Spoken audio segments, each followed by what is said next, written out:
à Lomé. Plus de 1000 participants sont attendus. Pourquoi le choix du Togo pour abriter cette grande rencontre dédiée à l'inclusion financière sur le continent africain? Réponse à suivre en début de cette édition. Mieux riposter contre les menaces sécuritaires sur le golfe de Guinée, c'est le vœu partagé par les chefs d'état-major de la marine de la CEDEAO. Ils sont à réunion à Lomé depuis ce dimanche pour s'accorder sur les nouvelles stratégies de lutte. Nous serons à Marrakech où se tiennent les assemblées annuelles du groupe de la Banque mondiale et du Fonds monétaire international. Le Togo prend part aux travaux depuis le 9 octobre. En marge de la rencontre, la délégation togolaise a mené une série d'activités. Nous ferons le point tout à l'heure.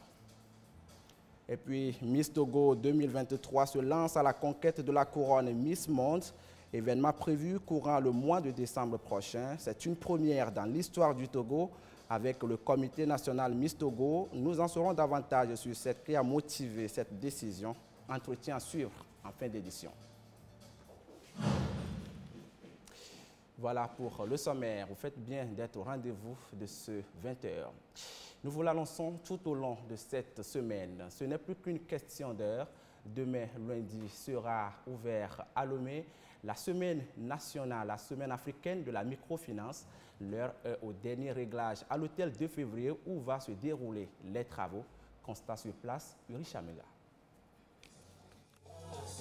Autour de l'hôtel 2 février de Lomé, flottent les drapeaux des nations attendus lors de la 6e édition de la semaine africaine de la microfinance. Au Centre international des conférences de Lomé, il est manifeste que chaque seconde compte. À l'intérieur, les chaises sont déplacées d'un coin à l'autre. Déjà plus d'une centaine de sièges soigneusement disposés pour accueillir les diverses personnalités du continent. Les casques sont en cours d'installation. Les caméras de diffusion sont stratégiquement positionnées dans chaque coin et les écrans de projection sont minutieusement calibrés. La salle de presse est prête à accueillir les médias. Juste en face, les stands sont prêts à accueillir leurs occupants. À l'arrière-plan, une équipe s'affaire à fixer des bâches pour une opération de dernière minute. Au village des innovateurs, les derniers ajustements sont également en cours. Les moquettes de décoration sont soigneusement disposées, tandis que l'aspirateur tourne pour éliminer toute trace de poussière. Sous la tente, une cinquantaine de stands sont installés. Dans la salle Concorde de l'hôtel 2 février, on ressent également l'effervescence des dernières heures. Le nombre de sièges en dit long sur l'ampleur de la participation attendue. Les micros des officiels sont soumis à des tests et des ajustements techniques sont effectués pour éviter toute surprise. Juste en face, l'espace Togocom est pris d'assaut par le village des bénéficiaires du programme FNFI. Certains stands sont déjà en place, tandis que d'autres occupants se pressent pour être prêts à temps. La capitale togolaise est prête à accueillir les 1300 participants et à vibrer pendant 5 jours au rythme de la semaine africaine de la microfinance. Erich vient de le dire, ce sont plus de 1000 participants d'une soixantaine de pays qui sont attendus à cette rencontre, la rencontre de Lomé. Qu'est-ce qui a motivé le choix du Togo pour abriter cette 6e édition de la semaine africaine de la microfinance? Tout simplement parce que le pays fait beaucoup en matière d'inclusion financière. Voyons cela dans ce reportage. Le tableau s'affiche vert pour le Togo en matière d'inclusion financière. D'après les statistiques, le taux d'inclusion financière du pays est passé de 82,72% à 85,72% en 2021, soit une hausse de 3%. Une performance qui fait d'ailleurs du Togo le premier pays en matière d'inclusion financière dans l'espace UEMOA. Le pays se positionne devant le Bénin 85,5% et la Côte d'Ivoire 82,2%. Ce qui illustre la pertinence des mesures prises ces dernières années par le chef de l'État Faure Essozimna Gnassingbé pour faciliter l'accès des populations aux services financiers décentralisés. Le Fonds national de la finance inclusive FNFI et ses 13 différents produits sont évocateurs. 107,59 milliards de francs CFA sont octroyés aux populations par le biais de ce mécanisme. Environ 2 millions de personnes en ont bénéficié. Des petits commerçants, des agriculteurs, mais aussi des artisans. Tous profitent de ce financement pour développer leurs activités génératrices de revenus qui changent progressivement leur quotidien. En janvier 2023, le taux de remboursement était de 94,76%. Alors que le nombre de bénéficiaires évolue, le gouvernement maintient sa vision d'atteindre 255 000 bénéficiaires supplémentaires d'ici à 2025. Le chef de l'État, Faure Esozimna Gnassingbé, multiplie d'autres initiatives dans le cadre de la stratégie nationale d'inclusion financière en faveur des couches vulnérables. Les filets sociaux et services de base, le programme d'assistance sociale transformatrice pour la résilience au Togo, les transferts monétaires aux ménages les plus pauvres. Autant de projets et programmes qui consolident la position globale du Togo en tant que pays innovant dans la transformation et l'inclusion économique. Pour accompagner cette dynamique du président de la République, des dispositions sont prises pour rendre plus propice l'environnement aux microfinances, ce qui justifie d'ailleurs le choix porté sur le Togo pour abriter la Semaine africaine de la microfinance édition 2023. Plus de 700 participants de 53 pays sont attendus à Lomé la semaine prochaine. Une plateforme d'échange sur les enjeux de la finance inclusive en Afrique. Les discussions entre les professionnels du secteur vont durer 5 jours.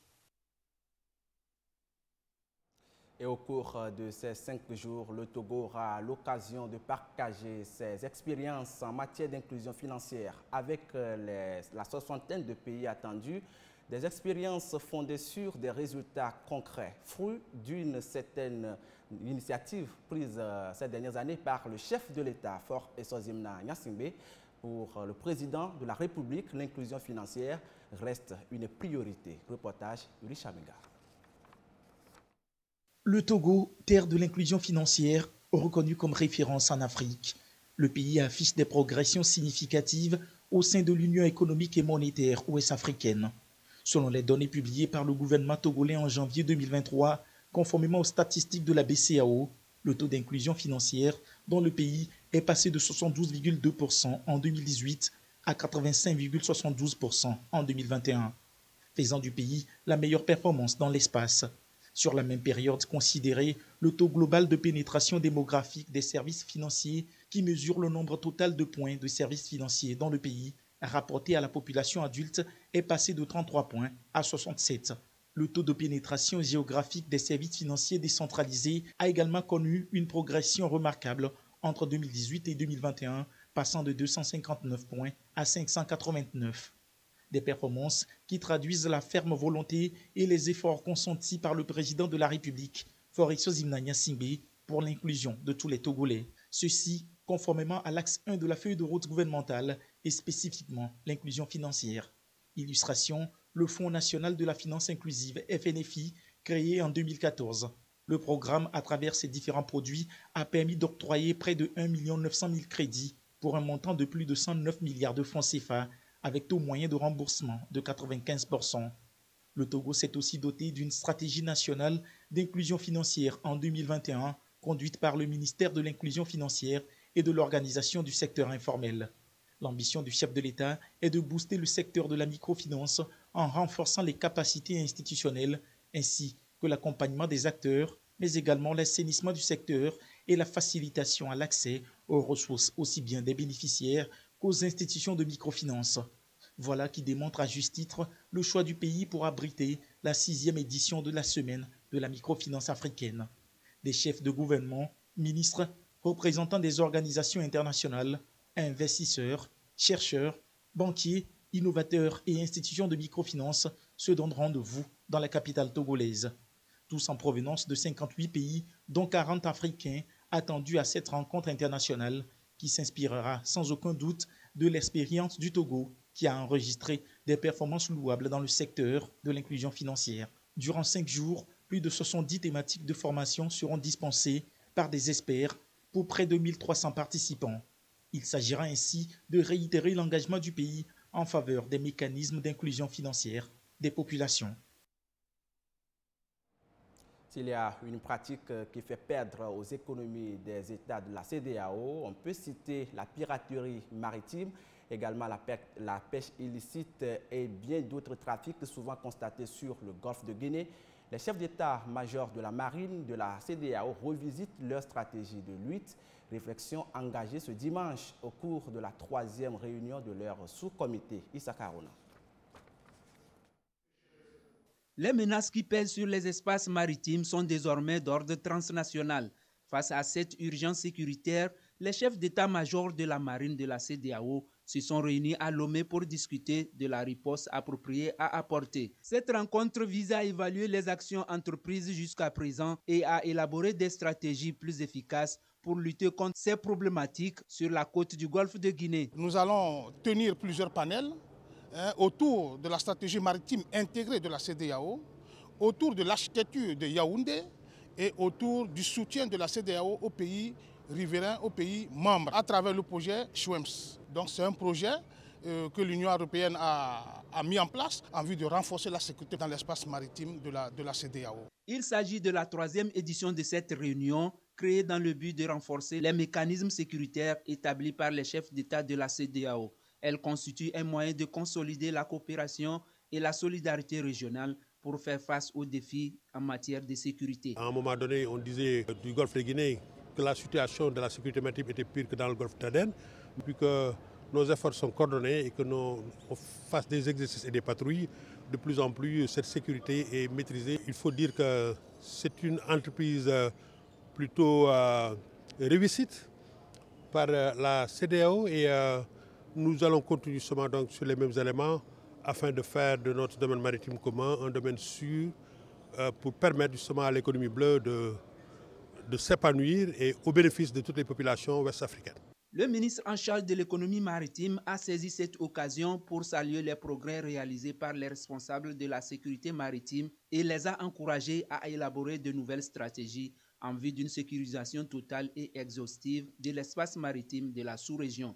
Les batailles gagnées nous induisent nécessairement les nouveaux défis à relever. Tous les partenaires devraient unir leurs forces pour venir à bout de ce fléau qui plombe les efforts des États en matière de développement de l'économie maritime et de l'économie tout court.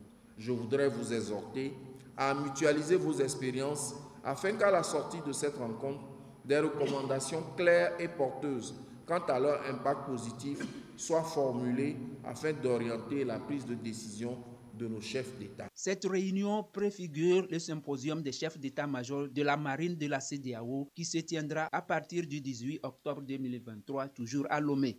Cet événement sera marqué par la démonstration de l'exercice maritime Gang African Nemo 2023, une simulation des capacités d'intervention des unités militaires pour renforcer leur efficacité sur le terrain.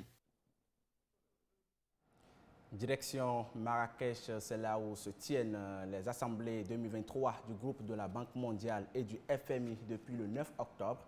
Une délégation togolaise participe aux travaux. Parmi elles, la ministre secrétaire générale de la présidence de la République, Sandra Johnson, et le ministre de l'économie et des finances, Sani Yaya. En marge des travaux, la délégation a mené une série d'activités dans le but de renforcer les relations bilatérales entre les institutions de Bretton Woods et notre pays. On fait le point avec Amen Madiakapo. Des acteurs d'horizons divers, dirigeants du secteur public et privé, représentants d'organisations de la société civile et universitaires sont depuis lundi à Marrakech au Maroc pour les assemblées annuelles du FMI et de la Banque mondiale. Le Togo a bel et bien été représenté par le ministre de l'économie et des finances Sani Yaya, gouverneur du FMI et de la BAD pour le Togo, et le ministre secrétaire général de la présidence, gouverneur de la Banque mondiale pour le Togo, Ablamba Sandra Johnson. De grands dossiers mondiaux tels que la conjoncture économique mondiale, la lutte contre la pauvreté, le développement économique et l'efficacité de l'aide ont été débattus. En marge de ces assemblées s'est tenue jeudi une réunion ministérielle de haut niveau sur l'accélération du financement de l'émergence africaine. Une réunion sanctionnée par l'adoption de la déclaration de Marrakech qui appelle à une architecture financière mondiale plus équitable et plus propice au développement de l'Afrique. Dans cette déclaration, les 48 pays ont appelé à la réalisation des priorités de croissance du continent qui respectent la souveraineté, l'intégrité territoriale des États africains et contribuent à l'épanouissement de ces populations. Ils ont également plaidé pour le renforcement de l'effort de coopération, aussi bien dans le cadre bilatéral que multilatéral, pour appuyer les pays africains dans la résorption du déficit en infrastructures à travers notamment l'augmentation du financement, la fourniture et le transfert de l'expertise technique et technologique et le renforcement des capacités. Les pays africains qui s'adressaient aux bailleurs de fonds, partenaires et pays amis ont aussi préconisé l'appui de l'émergence d'un secteur privé dynamique et créateur de richesses à même d'accompagner le développement des projets d'infrastructures structurants pour combler le déficit de financement des infrastructures. Les pays participants ont en outre réitéré leur engagement à encourager la mise en place d'un modèle de gouvernance climatique distinct grâce à l'esprit partenarial et d'appropriation africaine et à œuvrer à la mobilisation de diverses sources de financement, particulièrement privées, afin de relever plus efficacement le défi lié aux infrastructures en Afrique et réduire la pression sur les ressources publiques. Dr Ablamba Sandra Johnson s'est entretenu avec Sergio Pimenta, vice-président de la Société financière internationale SFI, pour accentuer les relations bilatérales entre la SFI et le Togo. Cette réunion bilatérale entre la délégation togolaise et la SFI a offert l'occasion d'examiner en détail les initiatives en cours, notamment le financement des secteurs sociaux tels que la santé et le logement. Parler à présent agriculture et on va s'intéresser au mil. Au Togo, il est la deuxième céréale après le maïs. Au cours de la campagne agricole 2020-2021, plus de 275 000 tonnes en sont produites. Au Cialo 2023, Inades Formation montre aux producteurs agricoles les différentes catégories de cette céréale qui sont résilientes à toute intempérie. C'est pour leur éviter les pertes dues aux effets du changement climatique. Reportage Carissa Tikle. Un toast porté avec des boissons locales accompagnées des pâtisseries à base du millet et du sorgho. Nous sommes au stand d'Inades Formation au Salon international de l'agriculture et de l'agroalimentaire de Lomé, Cialo 2023. Le réseau Inades Formation fait un focus sur le fonio, le sorgho et le millet qui constituent la famille des milles comme solution pour juguler l'insécurité alimentaire. À Inades, nous avons développé le livret des mets à base du fonio, par exemple, qui vous permet à partir de mil de faire le couscous, les déguets, toute une série de plats que nous avons exposés ici. Il y a certains qui ne connaissent même pas ce produit. Donc c'est à travers la communication, les conférences, les concours dans les établissements que les gens peuvent découvrir encore ce produit et les bienfaits de ce produit-là et s'intéresser à ce produit. Inades Formation pose donc le débat sur la place des milles dans le système alimentaire durable. Ce panel appelle les producteurs à promouvoir ces cultures peu exigeantes et naturellement résilientes face au changement climatique. Peu importe les conditions extrêmes, les conditions climatiques extrêmes, peu importe la rigidité des sols, peu importe la végétation difficile de certaines zones, la culture du mil aujourd'hui peut nous permettre de renforcer la sécurité alimentaire de la population. Engagé depuis une cinquantaine d'années dans la promotion de l'agriculture familiale, Inades Formation s'inscrit dans la dynamique des Nations Unies qui ont décrété 2023 comme année internationale du mil. C'est une invite aux États à relancer la culture des milles qui tend de plus en plus à disparaître. De son côté, l'Organisation interafricaine du café appelle à la consommation du café africain. Cela pourrait aider l'Afrique à se développer, dit-elle. À l'occasion de la journée internationale du café célébrée hier à Lomé, le message a été une fois encore amplifié. Boire du café africain construit l'Afrique. Carmen Madiakato. Une pause café pour non seulement se désaltérer, mais aussi pour construire l'Afrique. Ces citoyens l'ont bien compris. Ils consomment par jour au moins une tasse de café 100% bio, 100% made in Africa. C'est des saveurs qu'on ne retrouve pas habituellement dans les cafés importés. Donc ici, on retrouve vraiment quelque chose de naturel. On retrouve en fait toute la puissance du café dans ce petit cup de café et moi je l'aime bien. La consommation de notre café, j'apprécie beaucoup. J'exhorte les Togolais surtout à consommer massivement notre café que nous produisons. Je pense que ça donne la fierté même et ça encourage vraiment nos producteurs. En ce jour où le café est à l'honneur, un appel est lancé aux Africains. Consommer le café africain construit l'Afrique. L'Organisation interafricaine du café, OIAC, rappelle que l'Afrique produit environ 12% de la production mondiale de café. Toutefois, cette production n'a contribué qu'à hauteur de 2,5 milliards de dollars américains à l'économie africaine en 2021, alors que la valeur commerciale mondiale est estimée à 466 milliards de dollars. Des initiatives se multiplient sur le continent pour promouvoir la consommation en interne. Notre but un peu, c'est de rassembler tout le monde autour du café, faire du bon café, participer à des formations dans la sous-région un peu et ramener tous ces savoir-faire là au Togo, sourcer du café un peu dans les plateaux, à Dogné et tout, le prendre, le torréfier et tout, et en faire un café d'exception et aussi bâtir une communauté autour de ça. Des jeux concours et une caravane ont été organisés par le CCFCC et l'OIAC pour amener les populations à mieux se familiariser avec le secteur du café en cette journée internationale du café. Ils ont passé 3 jours à examiner les insuffisances de la politique agricole de l'Union. C'était au cours du colloque sur les 20 ans de la PAU tenue à Ouagadougou. Les participants se sont séparés sur des recommandations à même de développer au mieux le secteur agricole dans l'espace UEMOA. Marie-Ange Bida a pris part aux travaux pour le compte de la télévision togolaise.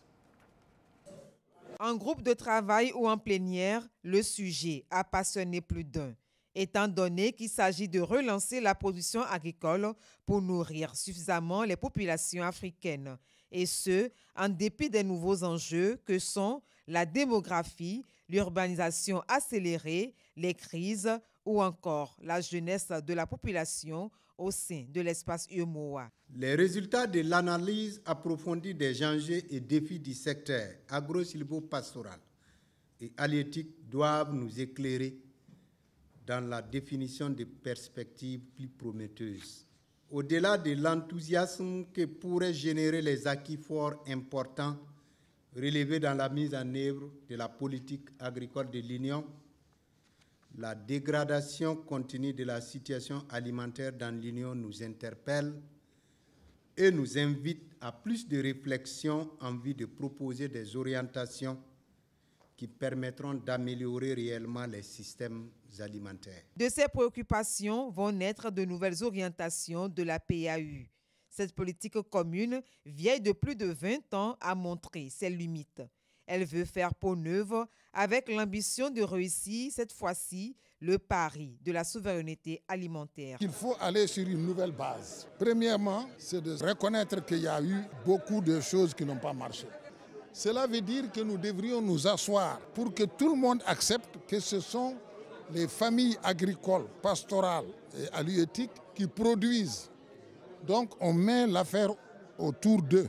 Un autre round, un nouveau départ pour la PAU. Malheureusement, avec notre croissance démographique qui est très forte, nous n'arrivons pas encore à assurer la totale souveraineté alimentaire. Deuxième résultat important, c'est du point de vue de la coordination et de la concertation entre les institutions sœurs, que sont la commission de la CEDEAO, la commission de l'UEMOA et le SILS.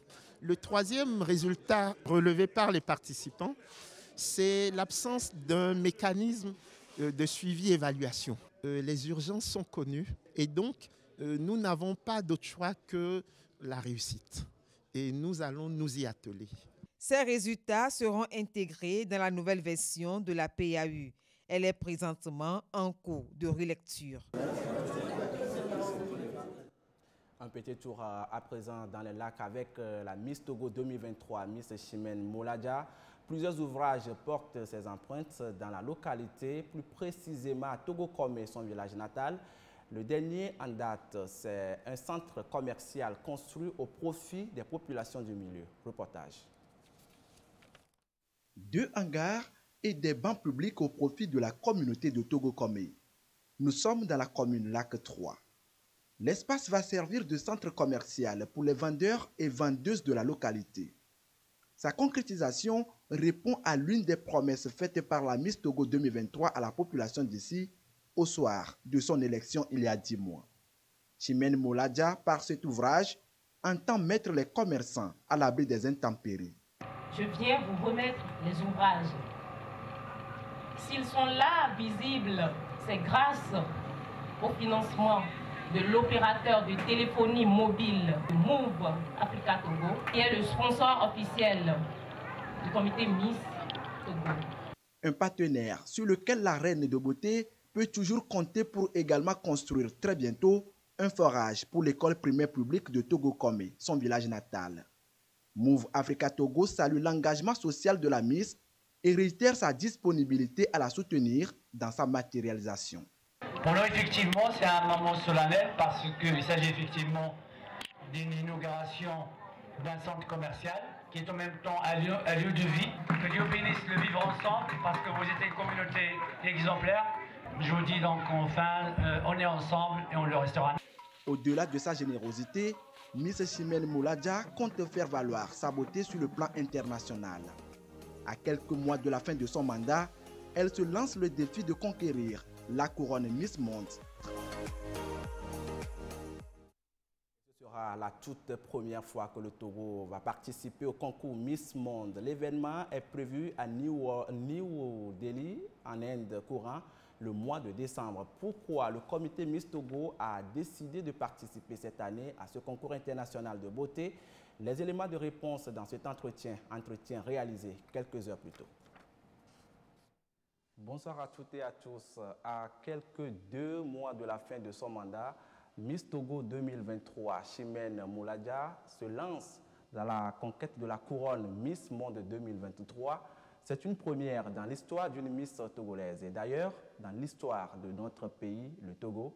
Pour maîtriser les tenants et les aboutissants de cette décision, nous sommes avec le président du comité national Miss Togo, Monsieur Gaspard Baka. Bonsoir. Bonsoir, monsieur. Également avec nous dans cet entretien, la Miss elle-même, Miss Chimène Moladja. Bonsoir. Bonsoir. Monsieur Baka, le Miss Togo a démarré ses activités il y a 30 ans. Il semblerait qu'une nouvelle ère commence. Parlez-nous-en un peu. Merci. Depuis 1995, le comité a eu à relever chaque année le défi de faire découvrir la culture et la beauté togolaise à travers le concours Miss Togo. Grâce au soutien sans mesure des premières autorités et des partenaires du comité, le concours Miss Togo est devenu au fil des années un rendez-vous incontournable et plus encore un relais de la culture togolaise sur le plan international. C'est ainsi que le comité s'est donné pour défi de participer à des concours internationaux dont Miss Monde dans les jours à venir. Il s'agit pour nous de contribuer au rayonnement du Togo conformément à la vision et à la diplomatie agissante du chef de l'État, le président Faure Essensina Gnassingbé. Miss Monde sera une nouvelle fenêtre d'opportunité pour les jeunes filles de notre pays et nous permettra de mettre en lumière les richesses culturelles de notre pays, le Togo. La Miss Antille Chimène Moladja sera donc la pionnière de cette nouvelle ère. Miss Chimène Moladja, on vient de le dire, c'est vous qui allez représenter le Togo à cette grande rencontre internationale dédiée à la beauté. Miss Monde, c'est un grand challenge. Comment est-ce que vous vous préparez pour y parvenir? En décembre 2022, lorsque j'ai été élue Miss Togo 2023, je me suis engagée à être une ambassadrice exceptionnelle pour mon pays, le Togo, et également à œuvrer pour la scolarisation de la jeune fille, point d'encre de mon projet social. Alors celui-ci s'inscrit dans l'AS 1 de la feuille de route 2025, à savoir renforcer l'inclusion et l'harmonie sociale et garantir la paix. Alors dans le but d'offrir une meilleure éducation au plus grand nombre à travers l'augmentation des capacités d'accueil scolaire et l'amélioration de la qualité d'enseignement. Alors, de ce fait, j'ai eu à offrir des bourses d'études du secondaire au supérieur et à faire des dons de matériel didactique, de vivres et non-vivres dans des établissements et aux orphelinats. J'ai eu également à échanger durant des panels sur mon projet social au Togo et même en Europe. Tout ceci grâce au soutien de tous les Togolais. Alors, je vous invite encore une fois à me soutenir comme vous avez toujours su le faire et afin que nous portions très haut les couleurs de notre drapeau togolais. Monsieur le Président, comment va se dérouler ce concours Miss Monde et comment également la population togolaise peut soutenir notre ambassadrice? Le concours aura lieu cette année en Inde et la Polonaise Karolina Bielaska, Miss Monde en titre, va remettre sa couronne le 16 décembre durant la grande finale. Il faut noter que les candidates auront à passer différentes épreuves durant leur séjour et les points compteront pour propulser notre représentante. Nous devons donc suivre les directives du comité Miss Monde et encourager la Miss Togo à travers des votes en ligne une fois le dispositif lancé. Le comité se chargera de faire le relais en temps réel sur ces différentes pages digitales et aussi sur les médias partenaires. Voilà qui est dire, le temps est donné. Le Togo sera bel et bien présent au concours Miss Monde 2023. Le pays sera représenté par Miss Togo 2023, Chimène Mouladia. Vous savez ce que vous devez faire, nous savons ce que nous devons faire. Mobilisons-nous derrière elle pour qu'elle puisse bien représenter notre pays. Ainsi se referme cet entretien. Merci à vous qui l'avez suivi. Voilà, le message est clair. Mobilisons-nous derrière notre ambassadrice. Au moment venu, ainsi se referme ce journal. Merci à vous qui l'avez suivi un peu partout grâce à votre chaîne, à notre chaîne, la télévision togolaise. Bonne suite de nos programmes.